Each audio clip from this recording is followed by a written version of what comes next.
Cleveland getting a lot of respect this week as we turn our attention to the NFL. A double-digit favorite against the Detroit Lions. The Cleveland Browns 10-point favorites against Detroit. Cleveland 5-5 of the year. 0-8-1 are the Detroit Lions. Jared Goff is questionable for this one. And guess who is getting some first-team reps at quarterback, guys? Hasn't he been questionable all year, though? My guy. TB12. Nope, not Tom Brady.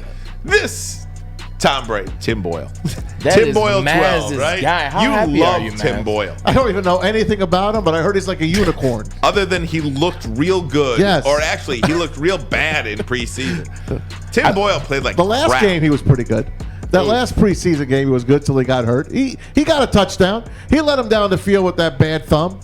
Anyway, Dan Campbell spoke about it today, about Jared Goff and going forward from him. Oh, let's have a listen. Let's go. DC. This will be good. We're taking it day to day. He's going to sit today, and then we'll reassess tomorrow and see how he's feeling. I think right now it'll be Boyle, but certainly Blau's going to get some reps too. So we'll just, those guys got to be ready to go, and then if Jared can go, he'll go. So there you go. I guess Jared Goff does not need practice. If he's ready to go, he will go. But Tim Boyle getting first-team reps. And look, Jared Goff. Yeah. We've seen what we needed to see. I mean, I don't know if you stick him out there. Why don't you just give the people what they want anyway? Listen to me. Myles Garrett would love Jared Goff to be behind center this weekend. He could put him in his front yard. He would. His Halloween display. He's mad from last week. I wouldn't want to go against the Browns this week. Okay. Not with that angry defense. They gave up 45 points last week.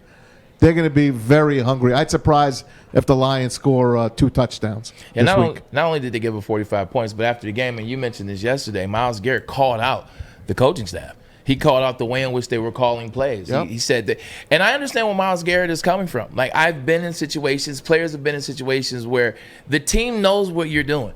Like, I remember being in Cleveland, and I think Maurice Carthon was our offensive coordinator. I loved Mo. Mo Carthon, Dallas guy, et cetera. Giants. Yep, Giants and New Dallas. Jersey Generals. He was on the championship team. Yeah, he was. But players would tell us, they're like, "Oh, here we go. It was third down. You gonna run the curl route, Braylon? Oh, you gonna run the curl route?" Is that what they'd say? Then you come on first down. There was Reuben Jones up the gut. Which you gonna run 32 ISO draw? You're like, and then you go tell the coaches, "Hey, listen, they know our plays. They're calling out our plays. They're calling out everything we do. Not that we do anything special." And then the coaches don't change it. How disheartening is that? And you get your ASS whooped. Like Myles is the same way. Myles is like, "Hey, listen, man, they're calling out our stunts. They know what we're gonna run on this play. They know what stunts we're gonna do. They know what blitzes we're gonna run. They know that I'm dropping off." And then they're executing, and you execute a butt whooping. Myles, he went after him, and good for him. And I hope. I'm just glad he's playing the Lions because it's coming. Remember that cut I played last week of Cam Newton? Cam talking to the other defense saying, you've been watching video. Watch this. See if you can stop this. But it's not Cam Newton. That was a Tennessee Titans. It was. It's not Cam Newton behind center, though. It's TB12. And this would follow the Lions up-down theory in the NFL. And the Lions up-down theory isn't that they win, it's that they play close games. Every time they've played a close game, they have come back and gotten blown out. So that would follow this track of getting blown out against the Browns. Whatever you make of it, we'll see what happens. The Lions have to do something offensively here to score some points because they cannot score any points. Even though this week against Pittsburgh was a really nice game, I really enjoyed the football game. I enjoyed the way it was called. You got to be able to throw the ball at some point, once or twice a quarter maybe. It'd be Did nice you see that stat I put air up? it out. I did not. There's a stat. Alex, put the stat up of the Lions and the 20 points. Oh, here you go. Check this out. Longest active streak of scoring fewer than 20 points. The Lions 8, the Jaguars 3, and 3 teams are tied at 2. They just cannot score points. And that's really the problem offensively on this team. So their defense has been pretty darn good. And their defense was supposed to be, we thought was going to be worse than it was a season ago. It has not been. In fact, it's been pretty solid. So offensively, you look at this thing and you know how disheartening that is? Real bad. You know how disheartening that is for a defense, especially a defense that's undermanned. Like a defense that has no business, as they would say, based off stats, based off personnel, being in some of these games. For you to bust your butt, like bust your you know what, and you put it all on line. You get sacks, you get to the quarterback, you hold Lamar Jackson to 19 points, you hold Kirk Cousins and that high-powered offense to 19 points. You're doing all this. You're putting in all this work, and they can't even score 17 points, 20 points. They can't score points. It's disheartening, and I'm going to tell you like this. As much faith as you have in your teammates, and you guys are all in it together. It's a collective. You're unified.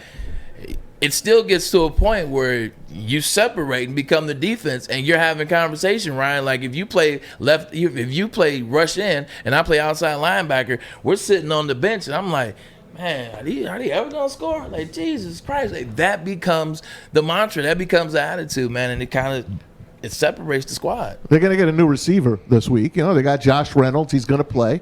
Dan Campbell had this to say about their newest wide receiver.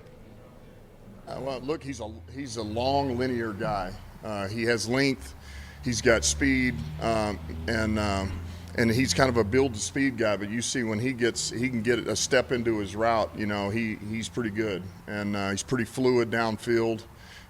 Tracks the ball pretty well, and so I think he can help us in some of our, maybe one-on-one matchups. Give a ball out there and let him go attack a corner, one-on-one. So that's kind of how we'll try to use him a little bit as well. But we also want to be smart. I mean, we don't throw him to the wolves either, but he's certainly going. We'll get him in, get him going. And, of course, we saw how difficult it was for Odell Beckham, too, right? I mean, you come and you have had this situation, Braylon. I know Reynolds wasn't traded here, but you were traded on a Wednesday, had to play on a Monday. Beckham traded on a Wednesday, played on a Monday. Right. Reynolds signed last week. He's going to play this week, so a couple of extra days of practice nonetheless. But it's not easy to jump in and just fully know the playbook. I mean, there's been OTAs and off-season program and training camp and half a season to learn the ins and outs of a playbook and a game plan. And Josh Reynolds does not have the benefit of that, so you got to scale that back a little bit. But the difference is when you're talking about the Los Angeles Rams and what they've done, like they're a well-oiled machine. You see what Robert Woods was doing in there, how he was able. Like he and Matt Stafford were connected. They were in sync. He's in sync with Cooper Kupp. He's in sync with the way in which the offense moves, and it's a pretty good offense when Matthew Stafford executes. That's not the same with the Detroit Lions. Like you said, the OTAs and training camp and mini camp and et cetera, doesn't seem like they've done all that. So I think, and now you have another quarterback that's potentially coming in. Their offense doesn't have anything going for them. Their offense has no consistency, no identity. Seems like they want to run the ball now with DeAndre Swift. Thank God. But in terms of Reynolds stepping in, I think he can step in and make some plays because it's not like they have anything like standard or they have anything in place. Hey, this is how we do it. This is where we are. They don't have any of that. So he can step in and make some plays. Let me ask you guys this. If you're the Lions defense, who would you rather see? A banged-up Baker Mayfield or Case Keenum play this Sunday? Because you could see Close both of my them. eyes. Neither. Case Keenum, I think, is see Baker Mayfield 100%. I think Case Keenum is exactly what you were hoping Jared Goff would be.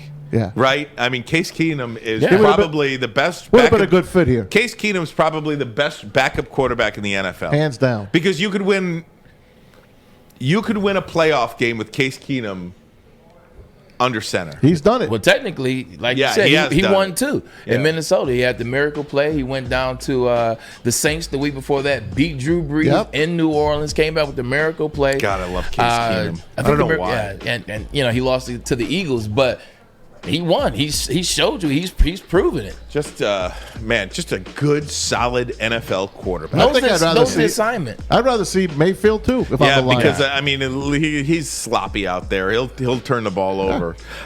He's hurt. Remember? Oh yeah, that's right. He's banged up. Screw you, Baker. Hey, I want to have some fun next. Okay. We're not having fun. No, I want to really have some fun next. Okay. Little Who wants to have some fun? Have me some fun. Little game show style. Stadium, Okay. arena, names. Staples Center's getting a new name. You won't believe what it is. Ooh-wee. Check you out. Ooh-wee. We'll have it for you next. Armani and Edwards. Woodward Sports Network, the bottom line.